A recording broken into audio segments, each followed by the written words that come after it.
game and a runner. I do want to talk about Child's Play just a little bit, which is the charity that we are raising money for. So what they do is with those donations that you guys are able to give, they purchase new console, peripherals, games for hospitals, therapy facilities, and other type of stuff like that. These donations allow them to have the children enjoy age-appropriate entertainment, play with their friends, family, and just kind of provide that distraction from a what can be an unpleasant experience. So definitely exclamation point donate. Take a look at that. Donate if you can. If not, not a big deal. I understand times are tight, but if you have a little bit to give, it'll make all the difference to those kids. So I'm gonna go ahead and bring in our next runner. All right, so now we have Firesplitter with Hello Kitty Cruisers. Feel free to take it away, Fire, and good luck.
Let me just make sure on Firesplitter side that there's actually audio, just because that might be. There it is. It was on my end. That was my bad.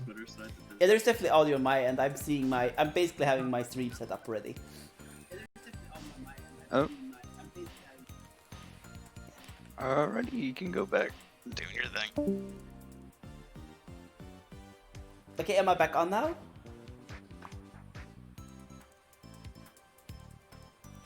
Yeah, you're back. Okay. I'm very, very sorry about this.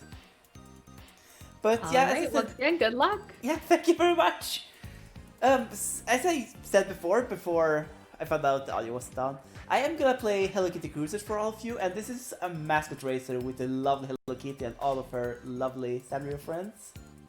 So we're gonna start pretty immediately here, and we're gonna pick Kurumi because I really, really like Kurumi with her little cute little hats with the skull on it. So we can basically start now with the first tour, and this category is all tours. We basically don't have to start with tour 1, but we gotta do it anyway. Because it reduces menuing a little bit. And we gotta start timer countdown in 3, 2, 1, and go. So we can start off with the first race here, and this is basically we are chasing good times this game. We're basically resetting this stage over and over to get some good items, because getting good items here can save a lot of time. We seldom get any good items now. Normally we reset until we get a triple boost and basically glitch into a second triple boost. I'm gonna go a little more into how that works a little bit later on if we see it happen, or if I see something that makes it relevant. This is the clock. The clock is like one of the most annoying items in this game, and it's like the lightning from the Mario Kart series. Only that it's like amplifies annoyance by 1,000.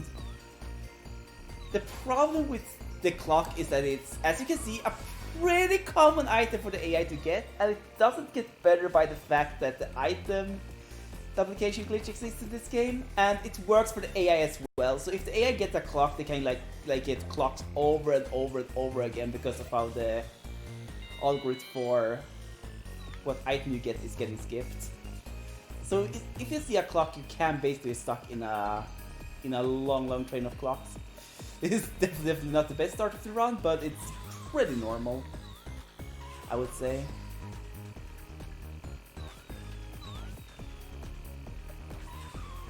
So So the first race is over, and we go into the second race. In the second race, we gonna first see the first example of the boat. The boat in this game is pretty interesting. The boat controls are not the best controls in the world. So this is way rougher than it looks like, and it took a long time for me to get used to boating controls. And it doesn't really get easier by that as some of the harder courses in the game are actually boating stages, and they would actually be hard even if they weren't boating stages. So we're gonna use drifting with the boat. Boat is basically the only vehicle we use drifting for. And when we use drifting with the boat, we're basically only pressing it. The reason why we do it is basically to make the boat take a little sharper turn. There is no speed boost for doing drifting in this game like it is in like Mario Kart, for example. But it's really good to position yourself in curves. We can see that a lot in one of the later courses of the game, and like in boat stations in general.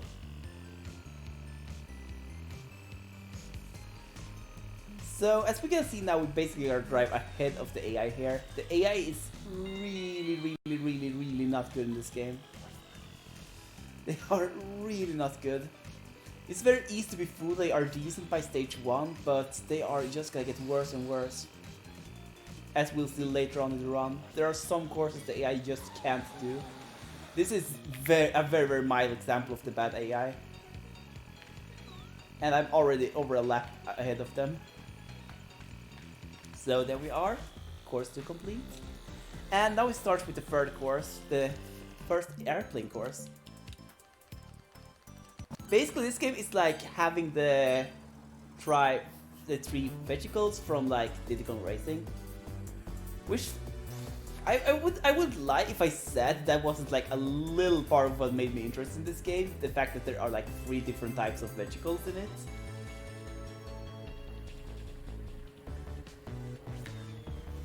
The airplane is, for the most part, functioning properly. For the most part. There are some glitches related to the airplane that I really hope we don't get to see.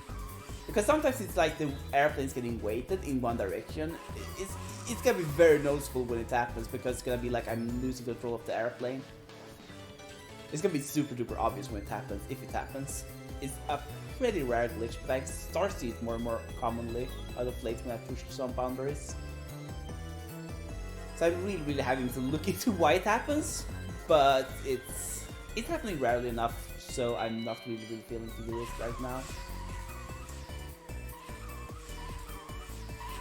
So this stage is going pretty smoothly. Stage 2 and 3 are going really smoothly so far. We have thankfully not seen any clocks, and that's like the big thing with the clocks. They are actually kinda rare to get. But as I said before, due to the glitch with the items, once someone gets a clock, it's really likely they are gonna stack up clock upon clock upon clock. I'm gonna get clocked several times in a row.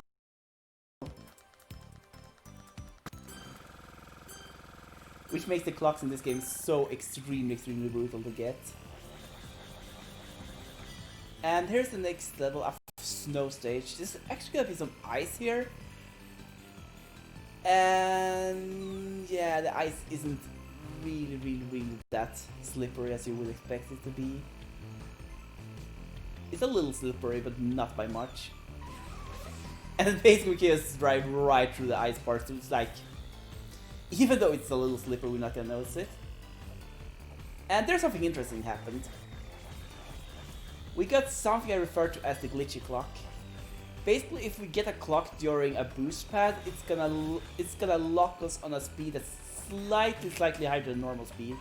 And if it's timed very properly, we can actually gain a little bit of time by it.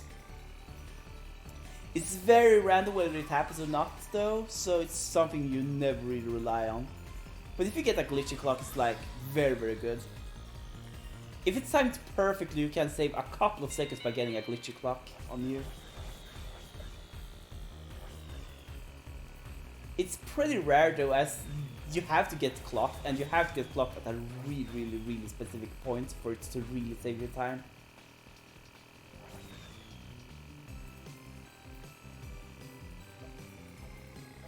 And it works because the clock is basically not reducing your speed to a specific specific number, it's actually reducing your speed to a specific part of your current speed.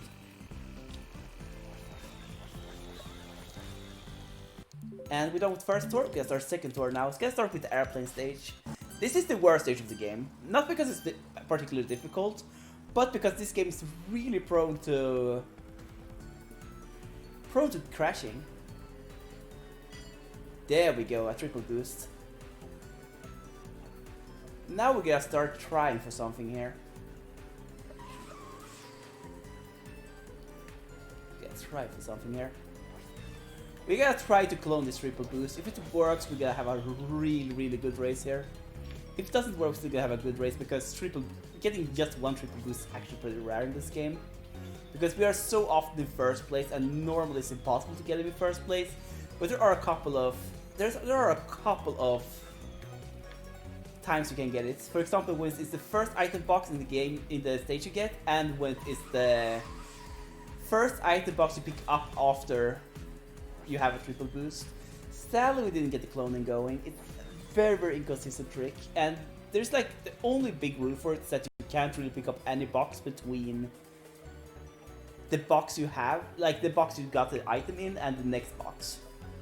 If you do that, it's really decreases the chance of getting it. I think I've never ever gotten a triple boost after getting another item box in between.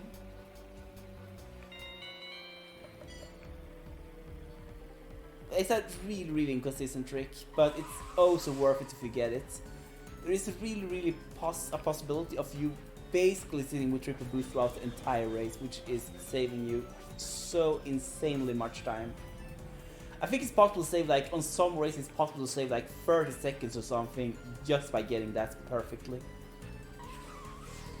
It's insane how much time it saves. So here we go. Gotta go finish this race. Let's hope the game doesn't crash now. If we get through this part right here, the cutscene here after the race, we should be safe, and the run should be very much below estimate. And there we go. We are safe now. The estimate is secured. We are gonna get a run that's very much after the estimate, or below the estimate. That was such a relief. I have actually had several marathon runs where the game is crashing there. And it's the sole reason why my estimate is so high, because it's very common for the glitch to happen where the game is crashing. And there is really nothing I can do about it. It's very random where not it happens.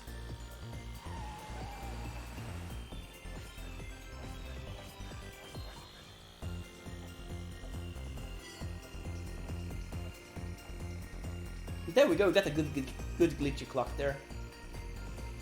As you can see, our speed while we had the clock was actually higher than after the clock left off. Because we got clocked at the perfect time. It's a pretty rare event, but when it happens it feels so good. The only thing you can really do to increase the chances of it happening is basically by hitting every single speed boost. But that's something we really want to do anyway, because each speed boost we miss is basically 5 seconds lost. There is another glitch I might perform later in the run, but I really try to not do it in marathons because it's a really scary little trick that can lose us several seconds if it goes wrong. It only saves us a couple if it goes right. It's basically a trick we're only really doing as we are grinding for a record, but as we are so far ahead of estimate, I do think I can actually try to do it once or twice, and that is a thing that is called speed boost extension. I call it like that. It's basically a sort of damage boost to this game where we can basically place a cone at the perfect distance after a speed boost to make sure that on the next lap we do the speed boost, we get crash into the cone. While we do so, the game is actually gonna lock us in at a certain percentage once again of the speed boost speed, which is gonna be higher than the speed we would have had otherwise. It has to do with the fact that all of the items in this game really doesn't reduce your speed to a specific number. It basically reduces it to a specific percentage and locks you there for the extension of the period that the item is like hurting you. We do need cones for it to be done though. And this is not really a good stage to do it on either way, but cones are still way better than the pies. The pies in these games are functioning like the green shells are supposed to work, only that they are really not good. As you see, they basically destroys after crashing into a wall, which means you can't really toss them and bounce them off walls. So we can't really ever get hit by shells in this game. Unless at the very start of the game. I think I actually have been hit by shells like 4 or 5 times, and in the entire history I played this game, it's like extremely rare to get hit by them because the AI is really poor at aiming, and they are not really good either. One thing with the cones in this game that separates them from banana shells is that you can't really toss them forward, sadly. It's actually cool if you could, because then I could, in theory, toss them ahead of me while I am in speed boost to basically guarantee that I get hit by the cone and no one is stealing my cone from me. It's a very luxurious glitch to use.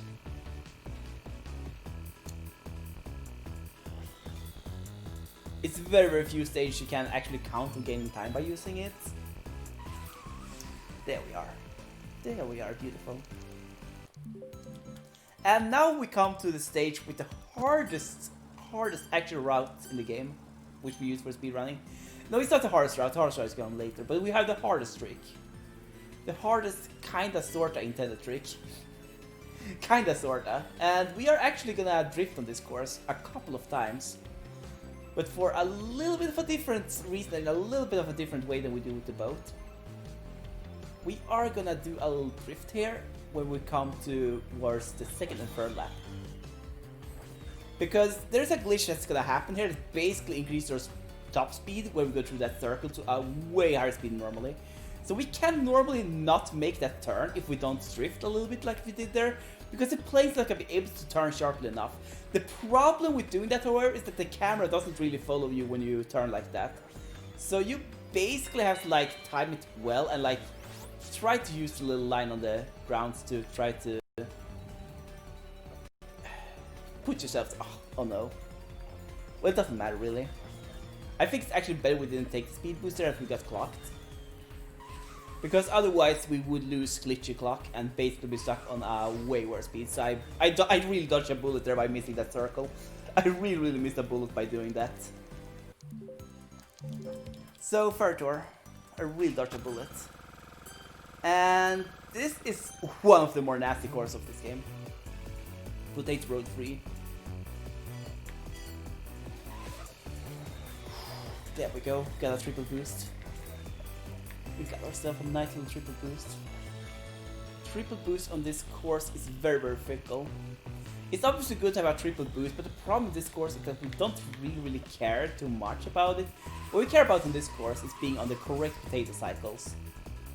I say potato because there are meteors going around and they look like potatoes. Like, I don't know what they were thinking when they made the graphics for this game, but yeah, they look like potatoes. Yeah, see here? Couldn't duplicate it, sadly. Had we gotten duplication, that would be good. That was on purpose to try to maintain a little bit of speed from that speed boost. It was sadly a little bit too far from the location I wanted to be. I keep getting clocked there. The reason why it's really rough to get clocked in this course is because it really puts you on off track of where you are on potato cycles, because the potato cycles really matters in how you route.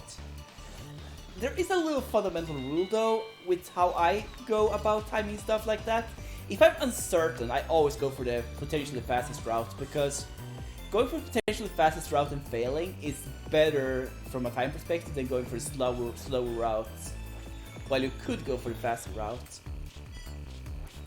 So I save time on average by going for the fast route if I'm like unsure if I can make it or not. But it's okay, it works fine. It worked out. There are like very rarely I am going for the safety strat. That's only if I'm certain, because I have seen a pattern many times before, that I am going to crash into a potato, because it's better to dodge and not crash the potato than it is to go for the fast strat and crash into the potato, obviously. But if I had to choose between the risk. I'm definitely taking the risk of getting hit over the risk of going the slow route when I didn't have to. It's a little weight off. And this is a very, very good opportunity, by the way, to read some donations, because this is a really long course with not really too much stuff happening. Yeah, no donations in yet, but I just want to remind everybody, !donate will get you that Tiltify link, and we are supporting Child's Play, making sure that we can get, you know, games, consoles, peripherals, all that good stuff to hospitals, therapy facilities, domestic abuse shelters, all that stuff to, you know, kind of help out with a really unpleasant experience, make that a little bit better. Once again, !donate, check out that link, and yeah, every little bit helps. Thank you very much. So yeah, as I said before, this is one of the longest courses in the game, and there isn't really too much happening on this course either. It's very, very many long distances where you don't even have to turn, as you can clearly see. It's mostly because we are skipping a lot of the curves, because the curves are very, very much in a position where I can skip them very easily with the boat. And I think this is actually the longest course in the game. I think there are a couple of courses that can compete with it, but most of them have interesting parts to them. This course is just a lot of really, really long parts. There's one little thing here worth to note though, and that is that while it's optimal in theory to go for the inner circle there, it's basically impossible unless you get clocked, so you are always gonna have to go for the outer circle unless you get clocked. The inner circle in theory puts you on a better angle to get out of the curve that's after, but you can't really get it. You can't really get it, at least not very consistently and easily. So we basically always go for outer circle.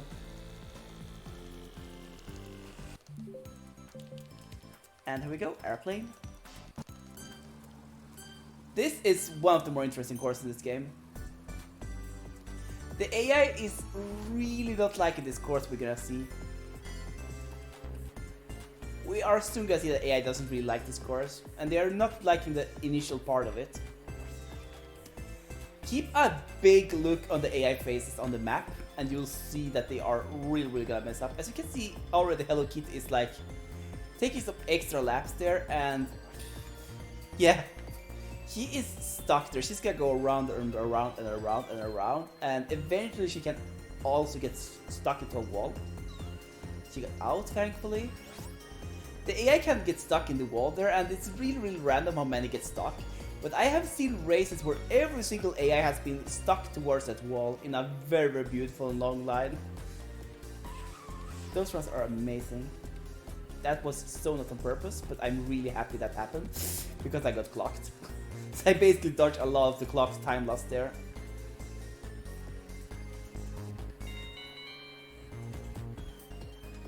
As you can see there, the AI is like stuck to that one. Normally they are stuck all there. There are a couple of AI stuck there right now. But there are races where basically every single AI is gonna be stuck towards that wall. I don't know why it happens. It probably has to do with the routing, thinking that there is a route there and that they should go there, because it's the fastest route from point A to point B, and yeah, there is something really wrong with the AI algorithm there that makes them stuck into that wall. There is a similar course earlier, but it's like not as extreme. That's like the worst part of the AI. There's gonna be a course though later where the AI is gonna be, where the bad AI is actually gonna be really annoying. Where the bad AI really becomes an obstacle for us.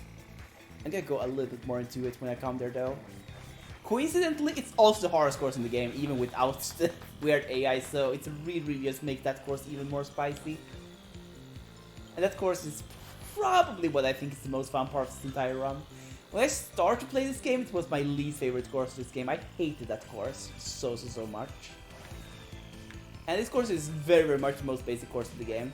This course looks a little scary, but it's really not. As you can see, we can basically just go around. This course is, even though it looks a little bit weird in the terms of curves, it's basically just a big circle. Basically only holding the joystick in a certain angle to go around this course and hit through all the rings.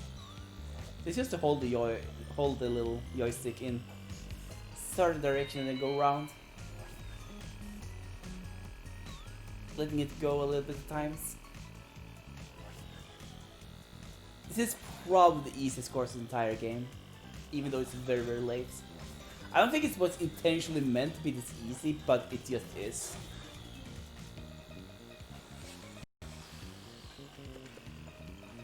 And there we go, got through. And now we start Tour 4. Tour 4 has the lastest course. It's not this one though. The two final courses of this tour is really hard though. Let's see what we can get here. Okay, we get the rainbow here. This course is really easy to duplicate items on, so I really hope we can get a rainbow duplication. Rainbow duplication is by no means as good as the triple boost. The reason for that is because the rainbow is basically putting you on an AI. Didn't get it. It basically puts you on an AI track that is really sketchy. It doesn't always work properly, it oftentimes does, but it's not gonna put you on the optimal path. So most of the time it's actually slower to use rainbow than normally. That's why I use rainbow here, because it's like a straight line, so there is really not much unoptimized movements it can force me to do. But there are certain courses where if I use rainbow, it's basically gonna drive me around a circle.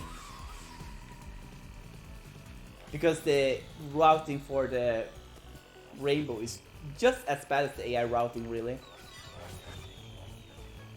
Gives us a little taste of the AI the enemy AI uses. Which really shows why it's so easy to win this game, because like seriously, sometimes even with normal speed I'm driving faster than with rainbow because my routing is just so much better. It's not like I'm bragging about my routing being good. I'm like just pointing out how extremely horrible the AI routing is in this game. Yeah, be really close to this wall. But I'll explain why we're so close to this wall as well. Because collision doesn't really work like it's supposed in this game. So you're really not losing any speed by crashing into something. So oftentimes it's actually worth it to crash into something. It's a little special. It's a little special. As you can see, we're not really losing speed, and by being that close to the wall, we are basically guaranteeing that we are taking the curves as tightly as possible.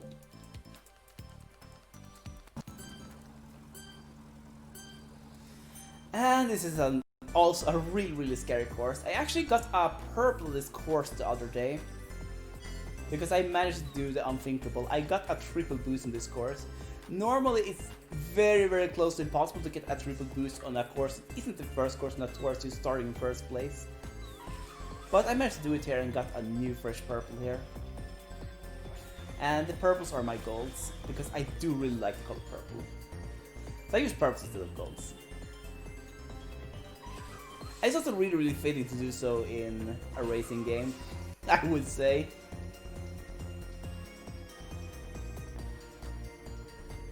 This course is actually kind of scary. The scary part of this course is the birds. If you don't keep track of the birds cycles in this course, and trust me, when I was new at this game I really didn't. Oh no, we got an AI crashing into me. You can actually really well get hit by those birds. They are extremely scary because they can come out. Because the optimal course is basically to be super close here. And then the bird can come out at you, and you can't really see it sometimes. Like if there came out a bird there now I couldn't see it, but I do know when the bird appears. If I don't have anything funny happen, like a clock or... I must mention clocks ever, because the clocks kind of like... They can like say crashing into me. You can actually really well get hit by those birds. They are extremely scary because they can come out. Because the optimal course is basically to be super close here. And then the bird can come out at you, and you can't really see it sometimes. Like if there came out a bird there now I couldn't see it, but I do know when the bird appears. If I don't have anything funny happen, like a clock or... I mustn't mention clocks ever, because the clocks kind of like... They can like sense when I'm mentioning them and pop up. But as long as I don't get clocks or triple boost or something like that, I have recognized the pattern the birds are gonna be, so I can actually tell where the birds are. And here comes the scariest course of the game. Here we're gonna use the drifting a lot, and we are gonna have to worry a lot about the AI. On this course I actually never look at the actual course. I never truly do look at the course. I have memorized what I'm supposed to be doing. to the point where I can do it. What I'm looking at instead is the little mini-map, because the AI is gonna matter a lot for this course in certain parts. Because the AI is really not gonna work with us here. The AI is gonna go all over the place, and we're gonna see starting lap 2. So it's far more relevant for me to keep track of where the AI is than keeping track on the roads. Especially during one certain part. I have actually lost many good runs to getting crashed into by the AI at a certain point this run, which means they're gonna crash me into one of these little ice cubes, and that's super expensive. There we go. That was a little highlight. Was like, if that happens during this part, oh, like that. You saw what happens. You saw what happens. It wasn't really much I could do there, as they basically went in there with me together. Normally coming from the other side though, so then it's like way more possible to dodge them. That's what we want to avoid. It's basically costing a lot of time. And that's a lot of time you don't really have in this game, as this game is really tight at times if you are on good pace. There we are. But yeah, due to how tight some of the parts of this stage is and how chaotic the AI is, it's really easy for the AI to really mess us up. And here comes the final part. On this part we're gonna get through crabs, which is cars. They look like cars, but they are actually crabs. So I'm gonna call them cars. And on this course we have to keep track on something I call the car cycles. The car cycles are like the bird cycles, only that they are far more punishing and far more hard to keep track on. So if I see anything weird happening at all, if I get a clock or anything, I'm just gonna go for it every single lap. Otherwise, I am gonna go for it lap 1 and 2, because I can always get it lap 1 and 2 if nothing fishy happens. I might go for it lap 3 if I see that my time is really fast, because then I can actually make it through the third cycle.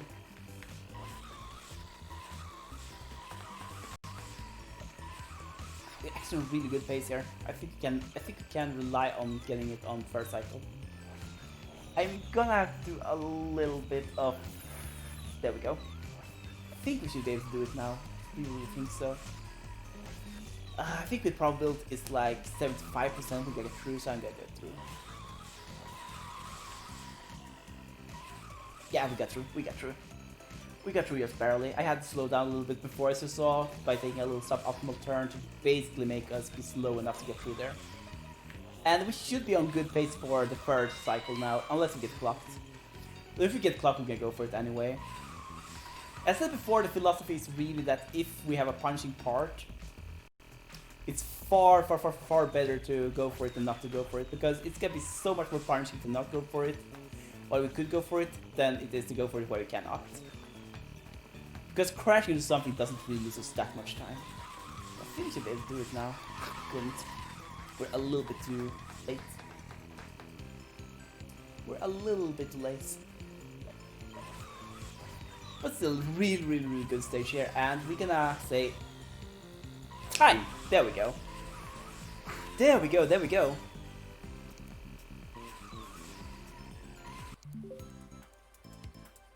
So yeah, that was Hello Kitty Cruisers. By me. What time did I get?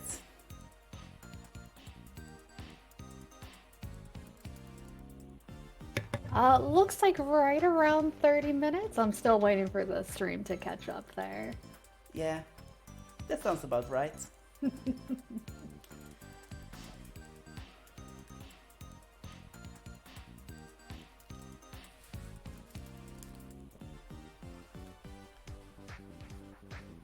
So yeah, thank you everyone for having me here, and feel free to follow me on Twitch, where I sometimes play this game, but I oftentimes play other games. This for very obvious reasons. While this game is really fun to play once in a while, it's really something you get your fill of playing really quickly, to put it kindly. There's only so much fun you can have with a game that is as unpredictably messy like this one is. We sadly not get to see many messy parts, but it was a little bit of a mess with the AI. Yeah, thank you for being here, and GG, by the way. That was an awesome run. Thank you very much, and thank you so much for having me. Yeah, thank you so much for being here. Yeah, absolutely. All right, everybody, but that's going to be it for today. Once again, exclamation point donate. We'll get you that Tiltify link. Every little bit helps for those wonderful kids going through a hard time. 2951 was your time, actually. Yeah. What did you say? They said 2951. That's pretty good. Oh, yeah. All right, guys. Well, that's going to be it for the day. Thank you guys so much for coming out. It's been a ton of fun.